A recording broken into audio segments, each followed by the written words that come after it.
are Guidehouse. We work side by side with our commercial and public sector clients to address their most important challenges by advancing strategic thinking and building trust in society.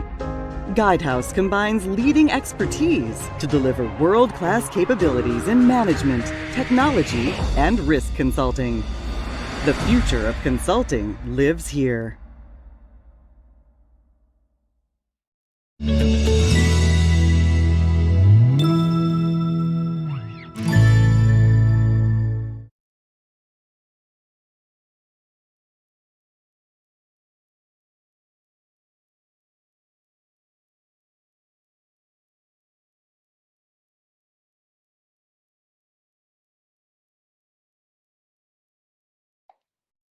And we are live. Good afternoon. My name is Elena Lihashkina, and I'm a track producer on track 7, the global track. So welcome back. I see that we have over 100 attendees right now. This is wonderful. Thank you so much for staying with us. So we continue discussing different global topics. So the topic we have right now is related how we balance between the managing the risk and delivering the organizational value. So we have a panel discussion today, and welcome to the panel, Dennis, Dan, and Kate. They're gonna introduce themselves in a second, and looking forward for productive discussions. If you have any questions for panelists, please publish your questions on the chat, and we're gonna pick up questions at the end. Thank you so much. So team, the floor is all yours. Thanks, Elena. Hi, MIT CDO Symposium. We're very excited to be here today to talk to you about managing risk to drive organizational value through the use of data. Our agenda today, we'll introduce ourselves and tell you a little bit about who we are, go over our session objectives for this session, talk to you a little bit about enterprise risk management, give you an overview of how we view the world from an ERM perspective. And then most of today's discussion will be spent around a series of 4 case studies of the ways in which we have seen data be used to help enterprise risk management drive value for organizations. We'll finish with some takeaways for chief data officers or any of you that are in the data organization and how you can really help drive enterprise risk or risk management forward through the use of data. And then we'll have a session, time left over to do any Q&A that you might have. So let's get started by hearing a little bit about who we are. Dennis Chesley is a partner within the Guidehouse Financial Services practice. Dennis, would you mind giving a brief introduction? Sure, no problem, Kate. Thank you, and welcome, everyone. Glad to see so many folks attending this session today.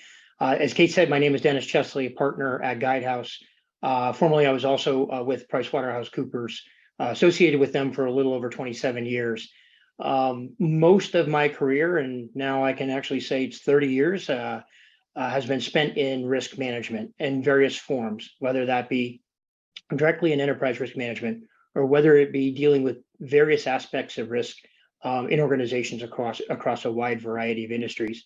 In 2013, I was asked to lead the authorship team in developing the 2017 release of the COSO Enterprise Risk Management Framework. Some information is provided in here about COSO if you haven't heard of them. There are essentially 2 frameworks in the world that drive risk management design, COSO being one of them. So in 2017, we released that. Some of the major findings included in there touched on data. So I look forward to talking with you all about that today. And it's great to be here with everybody. Kate, back to you. Thanks, Dennis. And Don Heckman is a director in our cybersecurity practice.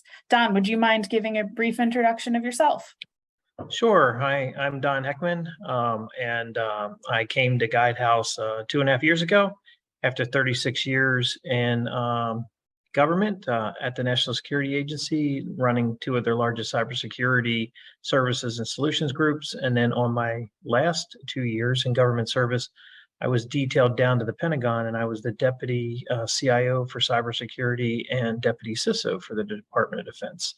And As Kate said, I'm a director in our cybersecurity group. I run our data protection and privacy offering. And I work very closely with Dennis and Kate on a variety of enterprise risk management projects. Thanks, Don. Yeah. And hi, everyone. My name is Kate Sylvis, and I'm the moderator today.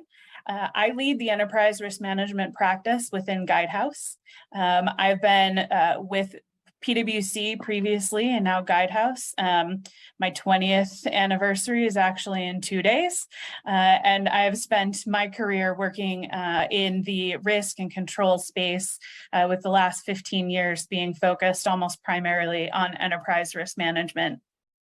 I had the opportunity to work with Dennis on the 2017 COSO update. And so getting to talk to you all about some of the things that we had talked about 5 years ago now as it relates to data and enterprise risk management is exciting for me. I've spent the last 15 years working across various different industries, advising organizations around designing, implementing, and maturing their enterprise risk management programs, along with various different risk management activities, including risk assessments, risk appetite statements, how to use data around KRIs and KPIs, and I'm looking forward to our conversation today. So what are we trying to achieve? Our objectives of this particular session is for you all to gain an understanding of how incorporating data into risk management can enable and empower executives with a tangible sense of how an organization is performing and whether the performance aligns with targets and supports long-term success. And also for you to walk away with some actionable considerations for immediate application within your organizations. So what is enterprise risk management? On the left-hand side of the screen is the definition that we wrote for COSO. ERM is the culture, capabilities, and practices integrated with strategy setting and performance that organizations rely on to manage risk in creating, preserving, and realizing value. And some of the things in here that are really important that we integrated into the 2017 update is this middle part of the sentence, which is that ERM is integrated with strategy setting and performance. That thinking about risk in your strategy plan, your strategic planning, your strategy setting, objective setting is critically important to be able to meet those strategies and achieve the objectives that your organization wants to achieve. And then understanding the risk that you're either taking or the risk that that is inherent within your business processes that drive performance is also really important as you're trying to achieve value for your stakeholder community. And so those are some of the things that we're going to be talking about today. The strategy setting and performance aspects of organizational performance as it relates to risk and data. Hey, Kate, can I jump in on that just for a quick second? Of course. Thank you. I think there's a really important shift that happened when we wrote the update to the framework in 2017. And that is that we stopped looking at risk as a negative. And we began looking at risk.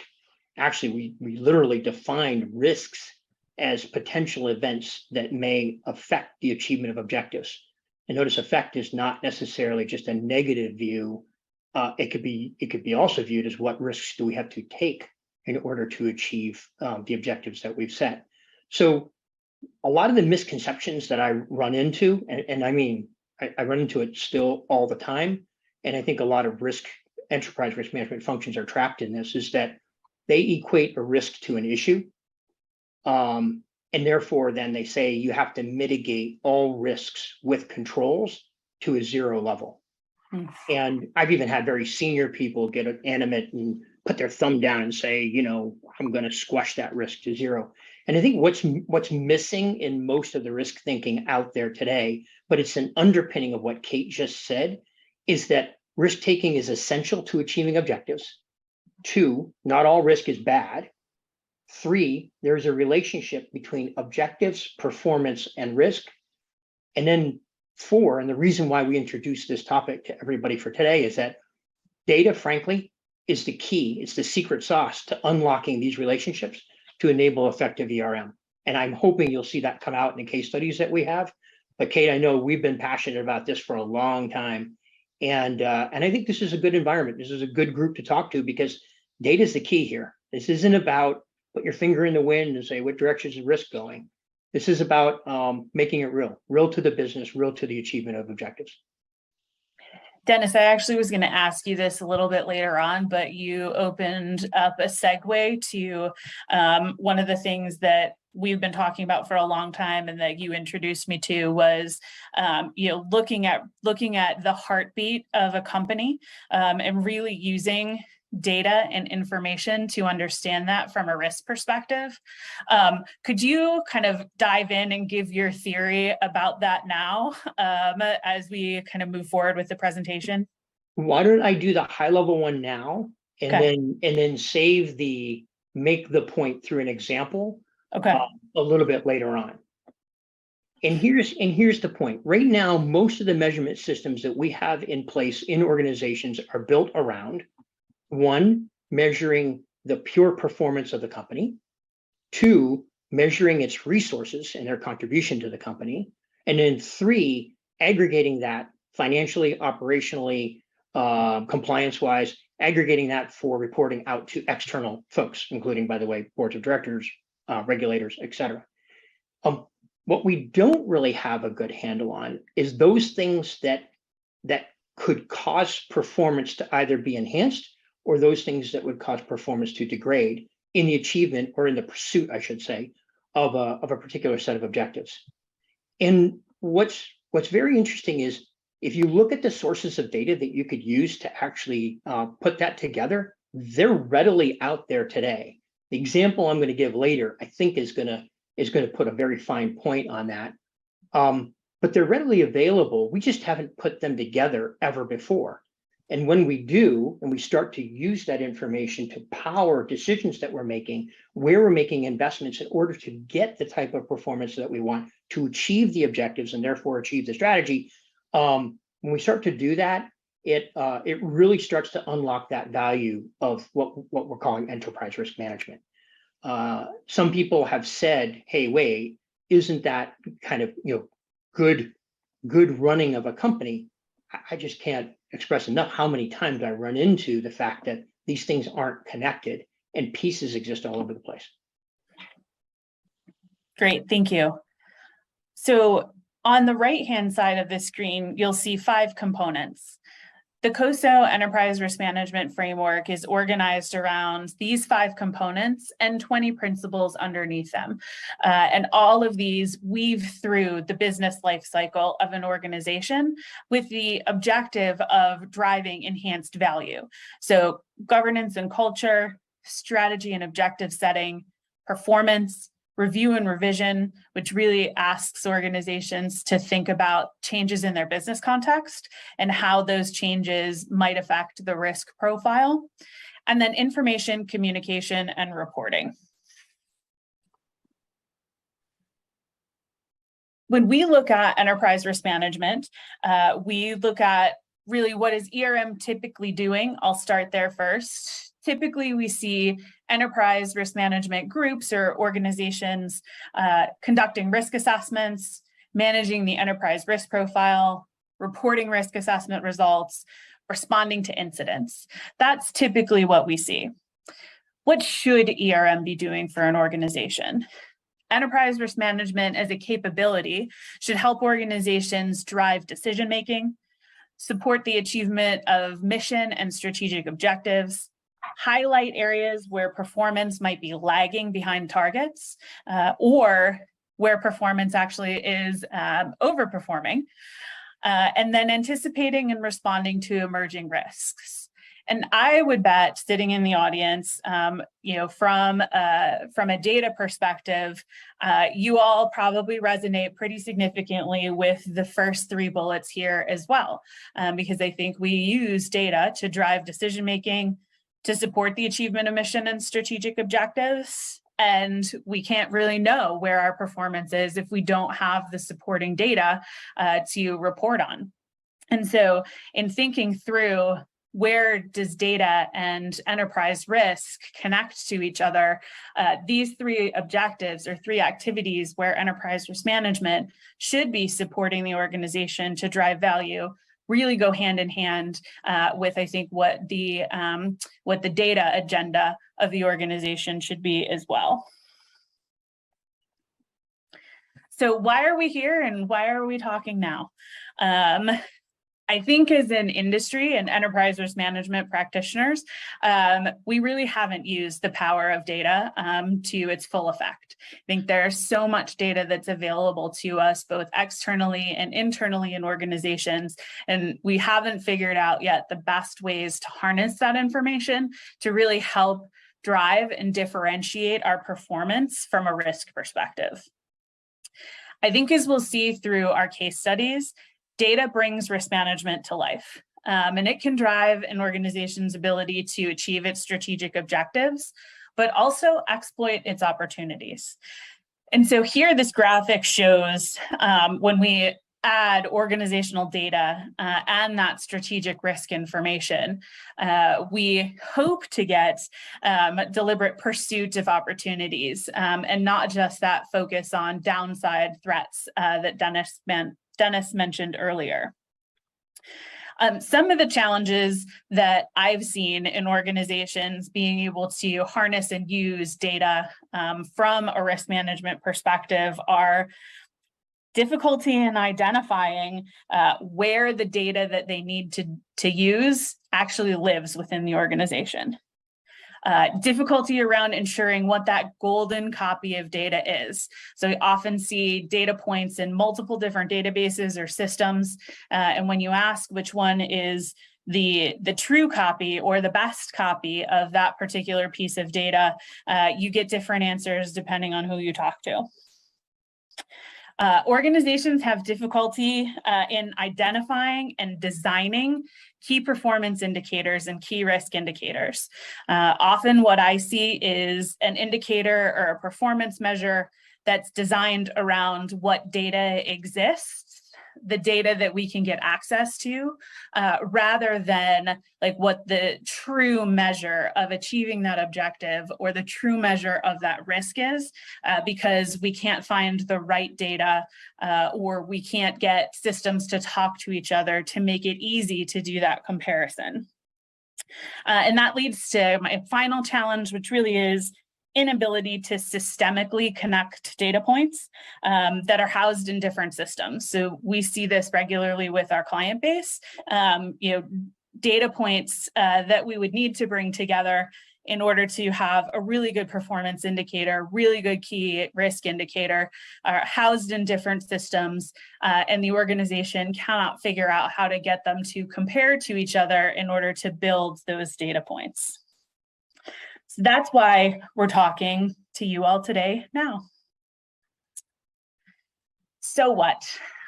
Leading into our case studies, we've had some experiences in going in front of boards and handing them the top 10 risks of the organization or the top 20 risks of the organization, and the board really asking the risk officers, so what? So what that we have a list of risks? So what that we've looked at these risk responses? So what that you have a risk register? What does this mean to me? How does this impact, my stock price? How does this impact how our shareholders or our stakeholders view the organization? Can you connect it back to performance for me? What does it really mean? And so that's one of the key things that we are hearing, and having the risk officer be able to partner with the chief data officer and really give some of that meaningful insight through the use of data and the connection back to both risk and performance and the strategy that organizations are trying to achieve can be a competitive advantage. When you know and see all of those pieces together, it can really help to drive that value within the organization.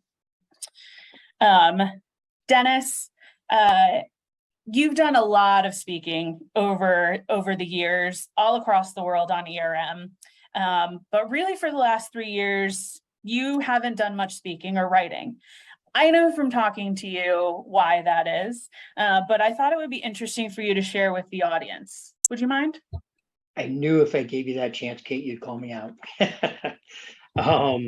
Yeah, you know, first of all, the journey to write the framework was a 3.5-year journey where I had the opportunity to talk to right around 1,000 organizations in 11 countries on 5 continents. And that doesn't include the chance to present in front of large groups of people. For example, we pulled together 90 board of directors members from the top publicly traded companies in Brazil. We pulled together the top public sector organizations in Australia to have a conversation with them. And those conversations were all around this topic without, though, the premise or the assumption of data's role and data's importance, and but always knowing that it was there, but not leading the witness, so to speak. For the last 3.5, now last was 17, so my goodness, 5 years now. I really decided to go out and practice what we preached. And so we've brought this thinking to a range of clients who have needed help implementing complex make or break strategies, and help them with risk management to do 2 things. Look around corners to anticipate those events that we were talking about earlier, but more importantly, to make that connection between risk and performance, to understand when things started going bad, so you could take earlier action on them. Within the federal government, I have had the opportunity now to stand up many programs tied to the various recoveries that have been getting put in place since the pandemic and everything has happened with everybody. But as importantly, we've taken, quote unquote, this show on the road to really say, does this really work the way we intended it to work in the framework? This is not just a supplement to performance management. It really is a mindset shift in risk management, understanding risk appetite, and understanding what it takes to achieve an organization's objectives. Given the organization structure they have, the ecosystem that they exist in, given the pressures of the pandemic and everything that's happened there. And so it's really a great opportunity. This is Kate, I think it's my first speaking event since kind of going into wherever I was, looking at risk management and saying, let's make sure this works. And so it's an absolute pleasure to be here. Thanks. Thanks, Dennis. All right, we have 4 case studies that we want to talk about today. And our first case study is around managing privacy and information cybersecurity risks through the use of data governance. And Don, this is your area of expertise, and I know that you have seen many things as it relates to privacy, cybersecurity, and data governance, but you have one particular case study that you want to talk about. Would you kind of give the audience some background of this particular case and why the focus on data governance? Sure, thanks, Kate.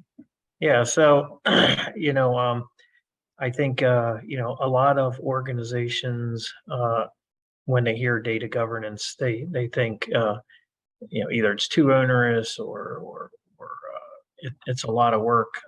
But I really like to say that you really need to plan for it and upfront set the right framework in place so that you can maximize your usage of data governance, right? So I would say mature and comprehensive data governance really paves the way to allow you to get the most out of advanced data analytics. And it also actually helps reduce risk and minimize the likelihood of regulatory findings and penalties because of either cybersecurity or privacy compliance violations. And I just like to highlight, over the recent years, Office of Controller of Currency and enforcement actions have been increasing on scrutiny over data governance, and some of these have actually shown kind of either lackluster data controls or deficiencies in data quality or third-party data management. And so, recently there's been over $460 million in OCC fines, and one in particular. So if you think about data, and data is vulnerable at each stage of the life cycle. So whether you're either collecting it, creating it, synthesizing it, using it, archiving it, or purging it, you really need to think through all those various stages of the data life cycle, and make sure everything's appropriately addressed. And in particular, it was very interesting when the OCO actually fined a company $60 million for failure to exercise proper oversight and control over a third party who they had actually hired to purge data from some decommissioned servers that they had. And so, what it really shows is you're responsible for the data for its entire life cycle. And so just because you've handed it off to a third party partner, that does not relieve you of the responsibility to make sure that data is appropriately disposed of. And so, we find lots of cases where, everyone does everything right up to the last point where, they're doing an IT refresh, and they have a company come in and take their IT assets, and yet they've not sanitized, the memory, and so and then they find out that the data ended up where it wasn't supposed to be. And so I think that's an interesting one there. And so that's one of the ones I like, and a lot of it may come from just lack of understandings between who's responsible at which phases. And in my last assignment when I was the deputy CIO, it was interesting because we ended up with multiple data breaches due to third-party partners within weeks of each other. And the first time we ended up in the CIO's office, and that was the first time I met the chief privacy officer. And then the second time it happened, we said, maybe we ought to actually, start having more regular meetings before we end up in a crisis. And so we did that. And then at the time, the department was just starting to establish a formal position of chief data officer. And so we ended up actually putting together a regular set of meetings between those key roles to really understand responsibility lanes, looking at all the various compliance regulations, things that we wanted to do so that we could kind of maximize the usage of our data in the Department of Defense. Don, from your perspective, kind of in an ideal state, how should the chief data officer, chief information security officer, chief risk officer, chief privacy officer work together, particularly from that data governance perspective? Yeah, I mean, from my perspective, I think, they ought to work together very frequently, very early on. So 36 years. And, a lot of times what I've always heard is, well, when we go to the security people, their answer is always no, you can't do that.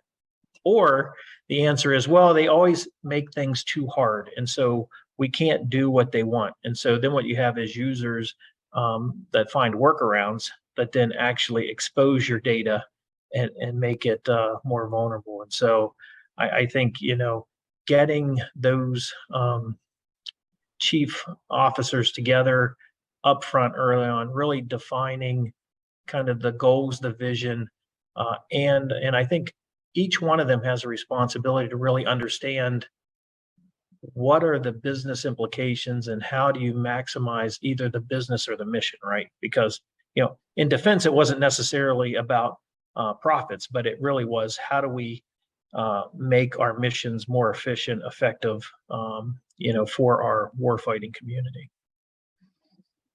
What are some of the reporting mechanisms or meeting cadences that you have found to be successful to facilitate the flow of information? Yeah, so as I said, I think we actually quickly realized we needed to have more frequent meetings together, and so at the beginning, when we were really trying to understand everybody's kind of goals, objectives, roles, and responsibilities, we were meeting, once a month, and probably early on we were meeting probably a little more frequent than that. And then once we got to a more steady state, it was more of a quarterly kind of meeting discussion. And then one of the things we actually did do is we actually did a lot of tabletop exercises, so that we really practiced and understood, so that we knew, if an event happened, what were the steps we had to do, so that when an event actually happened, we weren't either guessing or delayed because we didn't know what was going on. And so I always tell everybody one of the best things you can actually do is work through a lot of tabletop exercises and make sure everybody understands what their roles and responsibilities are. And then I also recommend that when you have your procedures developed, you make sure everybody has a hard copy, because the IT may not be available during a particular event. And so your procedures do no good if you actually can't get to them. Yep, I've heard that one before too. Yeah. You mentioned earlier that you had a series of data breaches, in succession relating to a third party. What, if any, were some of the challenges that you had kind of getting the right data, getting the right reporting, the right information for your senior executive team to then make decisions about how to approach and mitigate those incidents that happened? Yeah, I think, the interesting thing with third parties is I think really making sure you have very clear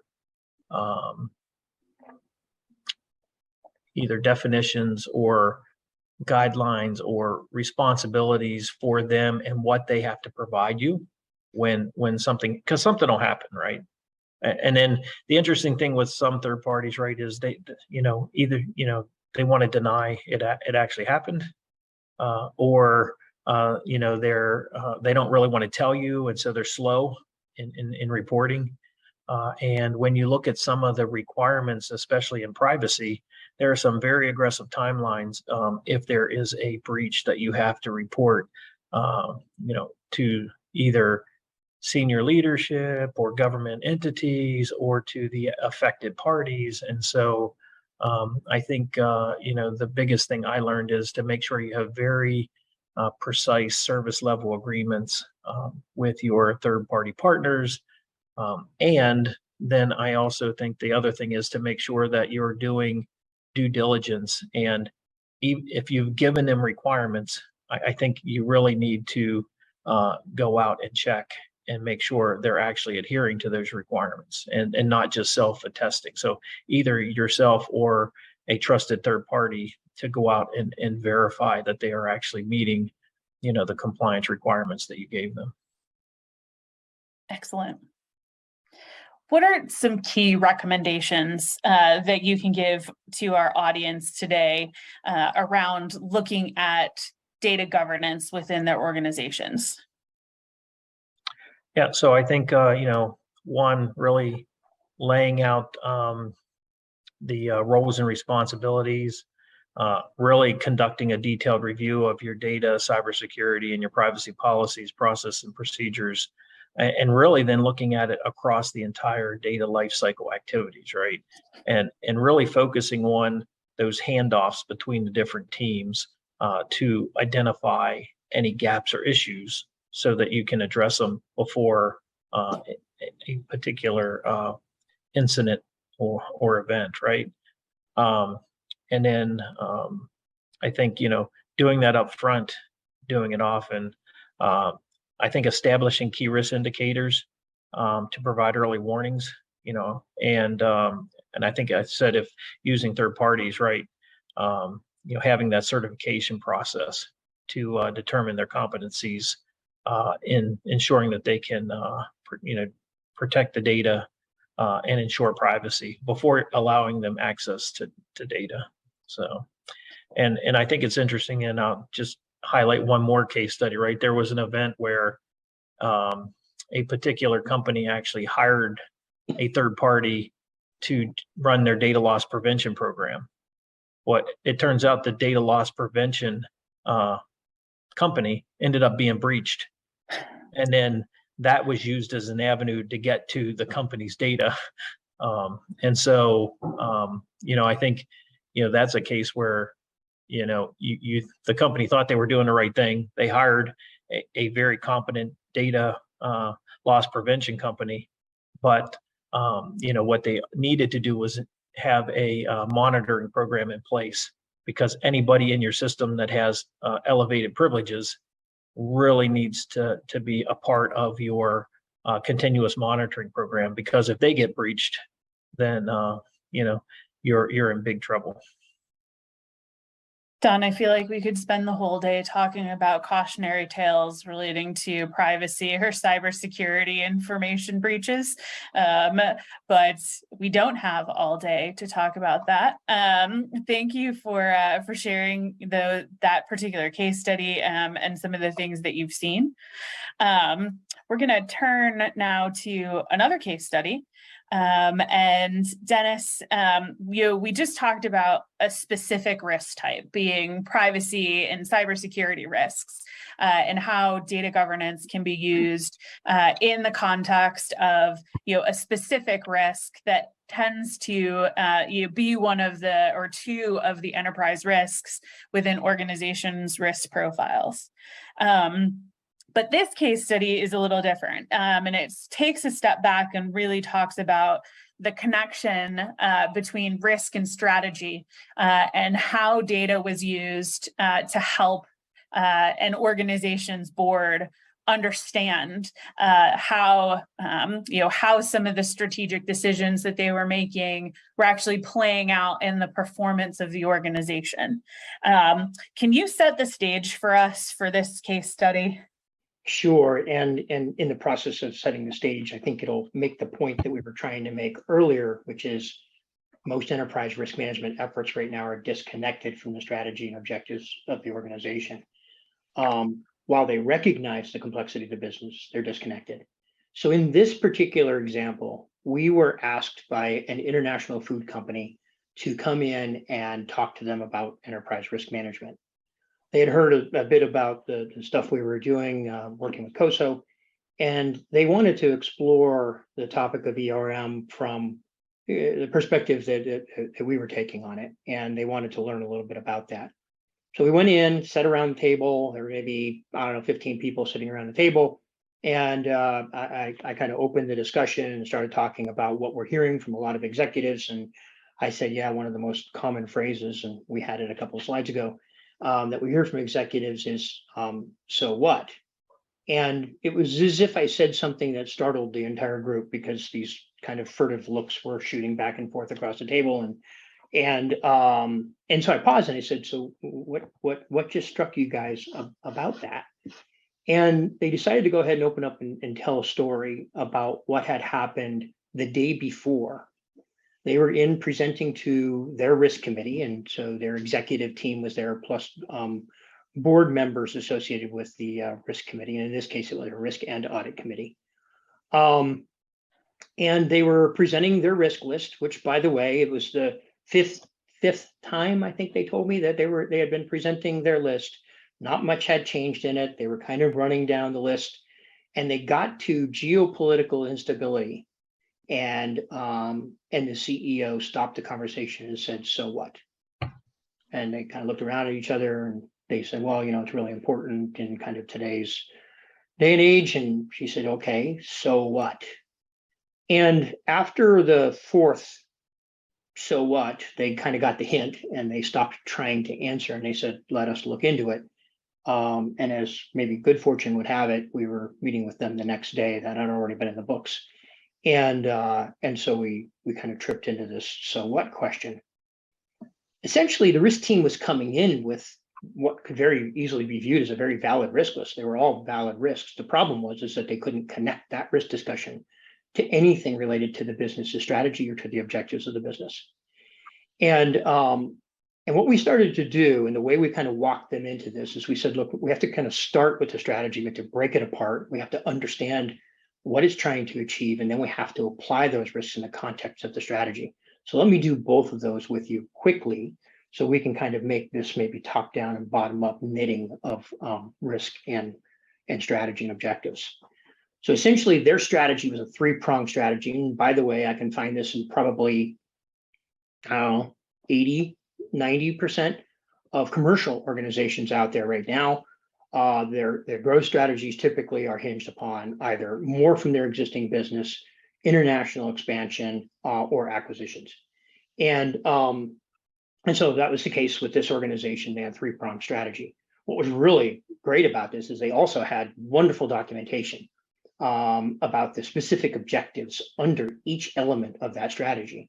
So we had a good set of data to start with about where they wanted to go, where they were headed, essentially where they were making their investments to create more enterprise value.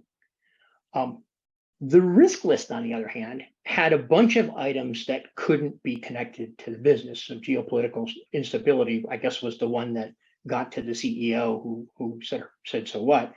But many of the others were at that altitude as well, where you couldn't make a good connection between them. Unlike cyber, which had a series of sub-elements under it and all kinds of definition and data and statistics and where things were at. The rest of them didn't have that. And so what we did is we said, look, let's take geopolitical instability and break it down and try to understand what's packed inside that. And so we sat down and we said, all right, let's break it down into our ability to move products, our partnership and ownership risk. Let's talk about our foreign exchange risk. We listed a couple of others that were top inside that category of geopolitical instability. By the way, these sub-risks were very much related to their business ecosystem, where they operated, how they operated. So things like, for example, partnerships and ownership risk is only relevant if you've got partnerships and ownership in other countries, right? So in that particular context. So what we did is we broke it down into those items, and then we went back to the strategy and the business objectives. We began connecting dots. And so, for example, we took foreign exchange and we connected the importance of foreign exchange over to the objectives under each of those strategic elements of the business. When we made that connection, it became clear that foreign exchange was going to have to move faster with more accuracy and close every day better and than they had closed it ever before to support the business objectives and the direction that they were headed. But when you actually dove into the data of what was going on in foreign exchange, it showed a very different picture. Now, we talked about harnessing enterprise data to understand what it takes to achieve business objectives. Let me paint a profile of the foreign exchange group. They were operating on a legacy technology. They had 5 years of backlog enhancement requests to give them greater functionality for foreign exchange. By the way, some of the most important functionality requests had to do with closing end-of-day positions to keep the company in a net neutral position. Okay. 2, they hadn't been trained. Nobody had taken training to kind of keep up with what was going on in the world of foreign exchange in at least 3 years. 2 of the top 5 people in that group had left. And oh, by the way, the company asked 3 others to leave because they saw it as a cost-cutting area, because they were implementing a new ERP system that was going to make FX so much simpler. But yet the foreign exchange implementation was prioritized last in a stack of things that were going to come into play for the ERP. You add it all up, and it became pretty clear that they were operating in a pretty precarious foreign exchange position. So we began to go back and dig data up. because now we had organizational data, we had technology data, we had, oh, let's go dig up some internal audit information. Oh, the internal audit group found that there were some key control weaknesses. And oh, by the way, the key control weaknesses were not necessarily just on the foreign exchange team, it was on the data that needed to get to them for them to neutralize positions end of day from various countries around the world. So fast forward, and we start putting all this data together, and we realize that FX is not going to be able to support the direction of the organization and not going to be able to support the strategy. But with some targeted investments, changes in prioritization, knitting together the team, bringing it up to date on training, filling a couple of open positions, or maybe even bringing some people over from finance who know FX well to come and position in there for a little bit, really gave them the leg up on turning what was a risk area. Remember, we started with geopolitical instability, turning into something meaningful, connected through to their business objectives, and showing that risk management isn't about just managing the hazard side. It isn't about preventing the downside of what could happen if we didn't hedge those FX positions. It was about enabling the business objectives by being one step ahead of that and being there to do it. In a nutshell, the CEO and the board asked us to come in and present because they got wind of this, and it went up to them. And interestingly, a lot of politicians are on their board as well. So had a wonderful chance to meet some people I may not ever have a chance to meet again. But you know, they were very interested. And they were very interested because they took pride in how well they defined their business strategy, how well they defined their objectives. And they saw now a path to getting value from enterprise risk management that they never saw before. And the entire thing is grounded in data. It's grounded in harnessing data. It's grounded in understanding the real connection of risk to business performance. I said to you, the last 5 years, I've been out there really looking at practicing what we preach. I've got so many stories, and Kate, it's fun to bring out some of these case studies. This one was meaningful for these folks. They now are looking at some of their acquisitions way differently. Some might say that should be good, you know, integration planning for acquisitions or good strategic planning on that. You know, the world of risk management is a skill set, and I oftentimes say to enterprise risk managers, the most effective ERM leaders that I have seen know the business as well or better than the business people themselves. And that doesn't have to happen overnight. It has to happen with being intellectually curious and wanting to harness data to get below these high level risks to understand what this really means. Dennis, what challenges did that organization face in finding the right data to support the hypotheses that the risk group had about FX? Or was it easy to get to the data that they needed to help drive the story? You know, the first discussion was easy. Everybody got it. We whiteboarded it. Everybody got excited. Then the act of getting the data and making meaningful interpretation of it, that became a lot harder. You know, what is insufficient training? How much has FX really changed in the last 3 years? And okay, so what if they didn't have training? But training wasn't just about knowing how to do FX. It was about understanding how to get the most from technology, how to understand their business ecosystem and where it was headed and what they needed to do to support it. So that piece was a lot harder. And if I could, Kate, real quick, I want to kind of share something that I think is on the horizon. We started working, and I'll share this with everybody. We started working on a model that could predict where performance would begin to fall apart. So where that piece of risk would manifest, that side of risk would manifest, given certain volume and other business levels with the organization pushing. So what number of transactions would actually cause FX to begin to unhinge?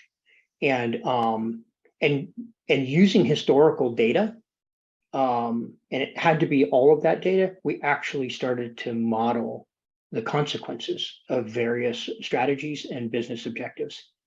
And I think we're in the absolute beginning of that space. And I think there's a lot left to do there. And I think that in particular is one of the things that you and I are most excited about as it relates to the use of data and enterprise risk management, and really allowing organizations to, like you said, model out where those risks might manifest using their historical data, using an organization's ability to do machine learning and AI, and forecasting what might happen. And really kind of that connection, I think, between the chief data officers and how they understand data within the organization, what can be used and harnessed with the chief risk officer, can be a really powerful way to differentiate your organization and allow you to drive performance and gain competitive market share if you do this well. And that would be my recommendation to the audience. To the extent, if you're a chief data officer or in a data role, go engage in that discussion with the head of enterprise risk management. And start thinking through the enterprise risk list and its relevance, its connection points over to the strategy and business objectives. And then think about even basics, even just basic levels of data that can be brought to bear to show directionally whether the organization's on track to achieve the objectives, or whether there are other items that could affect the achievement of those objectives. All right. One strategic case study down. The next one really relates to kind of key performance indicators and key risk indicators, and using that information and data points to potentially changing strategic direction. And so for this case study, again, Dennis, would you set the stage for how you identified this and how it led to the changing the strategic component of the COSO framework? Sure. I was in Eastern Europe meeting with companies and central banks, actually, interestingly enough. I was meeting with them, talking about the evolution of the framework and where we were headed with it, and really running some hypotheses by. We were asked to come in and speak with a global energy company, and so we kind of jumped in the car, did the hour drive out to their headquarters, went up to the main conference room, and sat down with a team of people and started talking through ERM, where it's headed, and all those type of things. And all of a sudden, this gentleman walks in, and every single person in the client's team stands up as if they're at attention. And so I don't know, maybe by force of habit, I stand up as well. And we go over and shake hands, and it's the global controller of their organization, somebody who had been in that organization for, I think, 35 years at that point, and knew that organization from the ground up. We started talking about the organization strategy, and there were around four core elements to their strategy. But what's important to this case study is they had a series of beliefs that backed the elements of their strategy. And so call these beliefs the underpinning assumptions of what was going to drive value for their strategy. And so we're sitting there talking about the strategy, we're talking about these beliefs, and we asked the question, how often does your strategy change? And the answer was, about every 3 to 5 years. Now, to somebody working on a framework who's kind of deep in structure at that point, kind of paused for a second. I said, 3 to 5 is not a cycle. So I'm assuming what you're saying is that you change your strategy when you realize the previous strategy is failing. And he said, you're absolutely right. And he said, which means that, to those of us kind of in this forum, right, that their strategy was changing when some significant percentage, and it's hard to put your finger on that, of the value of that strategy was gone. And so we then pivoted that discussion to their beliefs. And these were interesting because, for example, I told you this is a global energy company. So one of the beliefs is that consumption of their products directly tracked GDP growth in their distributable countries.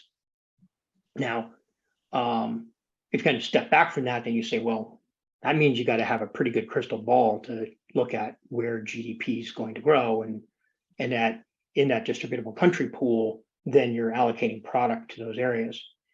And so we kind of broke that down and started talking about performance indicators there, but it really demonstrated that by the time you knew that performance wasn't going to achieve objectives, it was game over.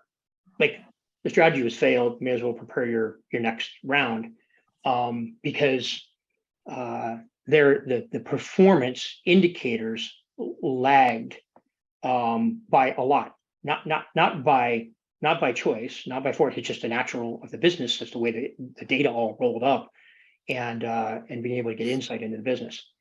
And so we started to take these beliefs and say, which of them could be turned into key risk indicators that would indicate to them whether or not their performance was on track, or more importantly, whether with a tweak of their strategy now they could achieve greater performance than where they were headed with their strategy as it was. A great example here would be if you believe your product consumption is tied to GDP growth in distributable countries, then tracking GDP growth, short-term trends and forecasts, which are relatively accurate, and being able to modify your product routes, distribution of those products, again, this is all part of the distributable country set, being able to route those is immediately turning value in for the organization because you know that product's going to be consumed.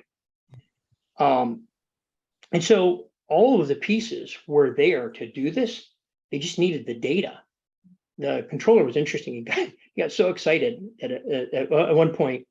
He was leaning over the table, fully into the conversation. He just didn't want it to end. And his assistant or whoever it was bugging him, saying, "You got to go to your next meeting. You got to go to your next meeting." And he didn't want to go. And I'll never forget it because he got up and he said, "If there's anything you ever want to do here, you come to us, and I will underwrite this." Because he saw for the first time a chance to use risk indicators as leading indicators as to whether performance is overachieving or underachieving, and then using that to tweak such that their strategy didn't become irrelevant. Their strategy didn't erode value. Their strategy actually delivered on its promises with the tweaks that they were making as an organization. Kate, did I miss anything there that you want to add? You did not miss anything there, Dennis. I think my last question to you on this particular case would just be, again, like in the last case, what's your big takeaway for this audience from the data organization's perspective, as it relates to what they can do to help with these, with looking at strategic alternatives, providing that information from a risk perspective to help make those strategy decisions? It's again, digging into the business deep enough from a risk lens to understand the cause and effect of performance in the business, and then applying that risk thinking to those set of events, such that you can either provide advanced indication of performance. And again, I know I mentioned overperformance briefly there, and you mentioned it earlier in the beginning of the discussion. Side note for everybody on this, overperformance. If you're in enterprise risk management, overperformance is potentially a bigger source of risk than underperformance, depending on the amount of overperformance. And there's lots of case studies tied to that. But Kate, I think the answer to that is digging below the performance indicators, digging below the named risks to really begin to make those connections. And I cannot express enough how important data is. In this case study and in the previous one, the more we got access to data, the more value we were able to extract from this thinking. And it's why I was passionate about this conversation, because I do think that data is the next horizon for enterprise risk management. And if we get it right, we can bring all of these disciplines, internal audit, compliance, bring all these disciplines together into a picture of the organization that is truly there to help the organization long term. There's just one thing that I would add to kind of the performance indicators and risk indicators conversation, and I mentioned it before, but one of the things that I see in organizations that we work with is a lot of times the teams that are trying to develop what those key measures are may not know what all the data is that exists within the organization. They may not know how to mine that data, how to get at that data, how to put different data pieces together to get a true performance indicator or a true risk indicator. And so what I see a lot of times are actually suboptimal indicators that have been identified and designed because the organization can't get at the real data to tell them what their performance is or what the risk is. And so they may have a set of indicators, a set of measures that cover portions of objectives or portions of risk, but not the full risk profile or the full performance profile. And so I think, for this audience as well, when you know the data within your organization as well as you do, where to find it, how to put it together, making that connection back to either the strategic planning team or financial analysis team to really help them understand what can be done with the data that you have and drive better measures and better indicators, I think is a significant value to the organization. So that would just be my last point there. Thank you. Good points, Kate. Appreciate it. All right, I get to tell a case study. I get to tell a story now. So this particular case study relates to a government agency. And this particular government agency, this story pertains to the COVID-19 pandemic and how they were able to use data to change some of their operations and get ahead of some potential risks that were happening. So the objective that this organization was trying to achieve was really application processing. So as part of their duties, they had to process applications within 30 days. So they had a very specific time frame in which they needed to do this activity. And because of COVID, they were really looking at potential backlogs, decreases in processing time, so the inability to meet that 30-day performance objective. And this particular agency accepted these applications both in electronic format as well as in paper format. And so the potential to get significant numbers of paper applications during COVID was pretty high. This particular agency had a weekly status meeting with their senior leadership team where they were actually going through kind of the status of where the organization was in processing all of these applications. And so they were regularly getting data on how many applications were, had just been submitted, how many of them were in process, the breakout between electronic and paper. And as part of this meeting, they also talked about what emerging risks are we seeing as it relates to this particular process. And so at the beginning of 2020, one of the senior leaders on the team had taken note of the fact that other countries around the world that were dealing with the COVID pandemic were starting to see significant shutdowns, organizations like theirs that were going to, fully remote telework, where people could not come into the office. And so as part of one of the meetings earlier in 2020, before the US went into our lockdown, they started to talk about this emerging risk and what might they do for this particular application process, because they had, through the reporting that they were looking at, all of a sudden they were seeing significant backlogs of paper applications, and the connection between the data and reporting that they were getting, along with this changing external environment, caused them to say, we have this emerging risk on our hands, and we're going to need to do something in order to be productive if we go to a 100% remote work. And so they started to look at, what could we potentially do about this? Another key piece of information about this agency is that they have a large call center. And so as this senior leadership team was looking at the information that they had about performance and about these backlogs, what they realized was their call center was ahead, both from a weekly basis, so the prior week, they were ahead from a performance perspective, meaning they were beating their service level agreements, they were answering more calls than had been budgeted for, so they were ahead from a performance perspective.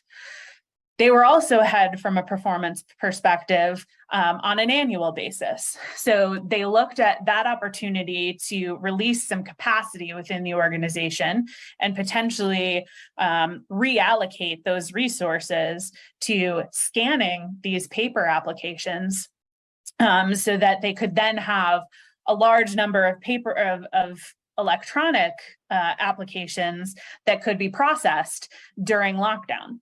And so using that performance data that they had, they were able to make a better risk-informed decision. And so what they did was they actually moved a third of the employees that were assigned to the call center to scanning. And so they spent about 2 weeks scanning paper applications into their system so that they could then be electronically processed. The performance of the call center degraded, and they knew that it was going to degrade, but they also knew that they were already ahead from a performance perspective for the year, and so they could make that risk-based decision.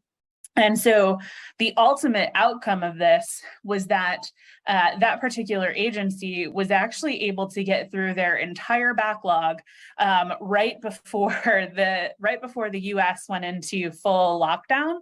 And so they then had all of that backlogged work for the team to do while they were teleworking to get through all of those applications. And then that third of the employees that were from the call center were able to go back to their work in the call center, which was an easy transition over to telework. And so that they were then able to kind of re-up on the performance of the call center and also get this backlog of applications into the system. And so using kind of the information that they had, they were able to make that risk-based decision. This leadership team also decided that they created a plan B, I would say, of a very small group of people could come in during the lockdown and then scan any new paper applications that came in kind of within all of the personal protection requirements from the CDC as it related to COVID to continue the process as it went forward. So I think, some lessons that were learned out of this particular case study was this leadership team had access to the right performance data that they needed in order to be able to make those risk-based decisions.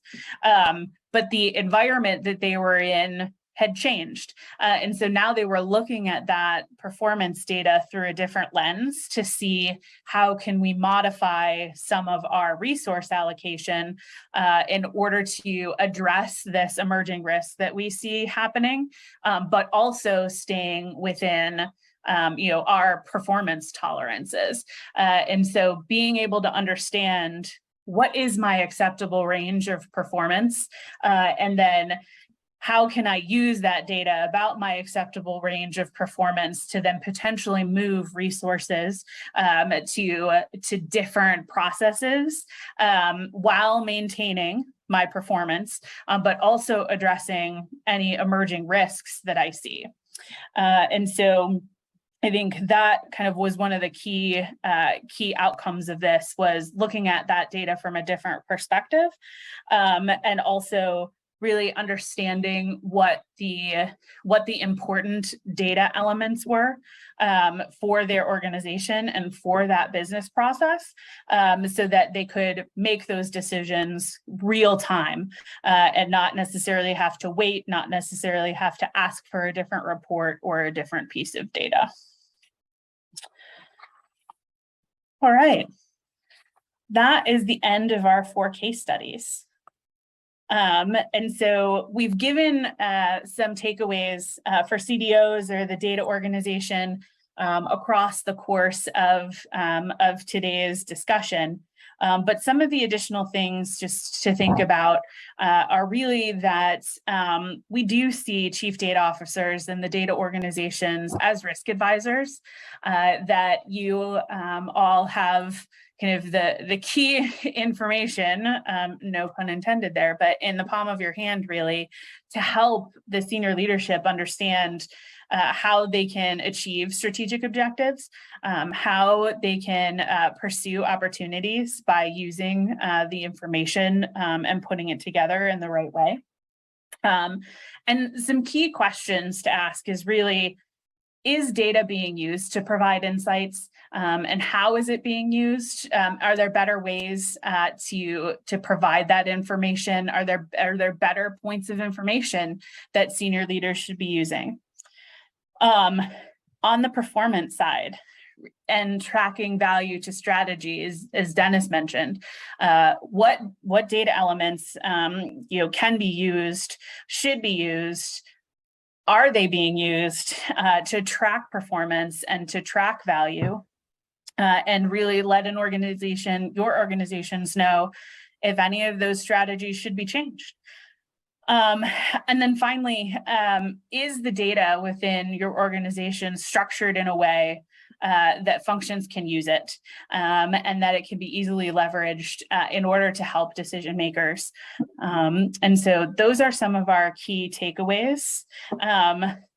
Don, anything to add? Yeah, I think I'd like to add, enterprise risk is a team sport. It's not just the responsibility of the chief risk officer. It's everybody's responsibility. And I think a lot of people, kind of view like stovepipes, like, cyber's the CISO's job, and risk is the chief risk officer, and data is the chief data officer. But, enterprise risk is, everybody's responsibility, and everybody needs to work together so that you can maximize your use of data to drive, mission success. Excellent. Dennis, I'll give you the last word before we move to questions. Yeah, a really simple one. If you're listening to this and you believe that data is valuable to the business and your job is to help unlock that value, then I'd say just set the discussions up with the risk people and go have them. You'll find lots of opportunity. It doesn't have to be in the swim lanes we have here It could be in many different areas, in many different ways.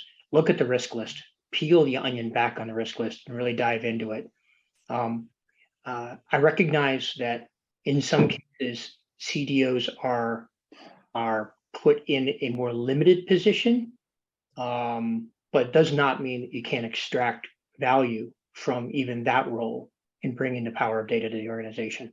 As a risk professional, I think we're at the absolute beginning of realizing the amount of value that we can get from the information available across an organization. And as that information, and we've all seen the curves of data growth, right? As that grows, really understanding how to unlock that value is going to become key. All right. I'm going to stop sharing. Elena, do we have any Wonderful. questions from the audience? Yes, thank you so much for sharing. So Kate, Dennis, Dan, thank you so much. The number of people who have been attending our session have been growing exponentially. So we started from 120 people. Now we have 192, right? So it's almost double through the end of the session. Definitely really, really comprehensive studies. I think you answered a lot of questions through your studies. So we don't have additional questions, but maybe I can ask my question, right? Because I'm definitely super excited to see the value from, how it comes into business value, right? So you have the risk and then you would love to realize the business value. What would you recommend as maybe like a leading indicators, right? Because the distance could be quite long to really realize the value. Would you see like some leading indicators when the board and executives can say, oh yes, we're going in the right direction? So what would you recommend? Kay, you mind if I take a stab at that first? I was just going to say, go ahead. Elena, I think it's a great question, first of all, because behind your question is a really important concept. And for me, a leading indicator means you know what you're aiming at in the first place. So it starts with, do we really know what we're aiming at? And then it's the process of breaking down all of the contributors of what are going to get us to that objective. And then taking those contributors and either looking at them through the lens of how they're contributing, or I should say what amount they're contributing, or looking at how they're contributing. You can do either one, you can do both if you've got the ability to. But all of those, when added together, can give you comfort that we're on track to get to the performance objective. I could also do that with a risk. It's kind of getting deep into risk psychology, but there are feeders even into indicating the manifestation of a risk, which then becomes itself a feeder into whether you're marching towards your objective or not. And so I go back to the diving in, understanding what's underneath each of these, underneath the performance objective, underneath the key risks, and making those connection points is key. Wonderful. Thank you so much, Dennis. I think this is really great perspective. So maybe one more question is, do you see the difference between industries? Right. So my background, I'm coming from pharmaceutical industry, but I also have been working for consumer packaged goods, right, in the UN finance industry. So do you see that this could be applicable, the same approach could be applicable to different industries? And yes, we realize could be different risks we have, right? But is any points you see there is similarity or something which could be utilized across the industries? Elena, that has been the hypothesis that I've spent the last 5 years proving. And it is absolutely applicable across all industries. I will also say it's applicable across all geographies. There are different philosophies on risk management and risk taking in different geographies, just as there are actually different philosophies in different industries. Some industries do not want to admit they're taking risks to achieve objectives. They've been penalized many times. They don't want to admit it. So the more that you can help them get ahead of the manifestation of a risk, and I know I'm looking at it as a hazard, but then you introduce the upside, how risk can be used to ensure you are achieving objectives, and that conversation becomes a lot more real and a lot easier. So I think it's applicable everywhere. I have to just real quickly, 20 seconds. I was presenting to 110 chief risk officers in Germany. I think every single person there was a PhD. Funny, we were in Nuremberg. And I thought that conversation was going to be one of the toughest conversations I had on risk management. And boy, I guess I got passionate, they got engaged. And by the time we were done, everybody was just like, there's something here, we need to do this, we need to go explore it. And remember, these are quantitative, largely insurance industry risk people who feel like they've had all the answers to risk for a long time. And what we were beginning to do is unlock the connection between risk and strategy. And so I'm a firm believer, and now I have the proof across industries that it's relevant. Wonderful. No, I think that this is absolutely wonderful perspective. And yes, through my career, I also experienced different situations, right? Even trying to explain some, like a marketing executive, as an example, what does it mean risk, right? If you look like a social, which is actually quite a threat and risk, especially in the beginning when we didn't have so much regulations, how it should be working, right? And some conversations can really damage companies, right? And if you're early not looking into this, it could be the big problem. Thank you so much. We have one more question actually came. Just let me read it.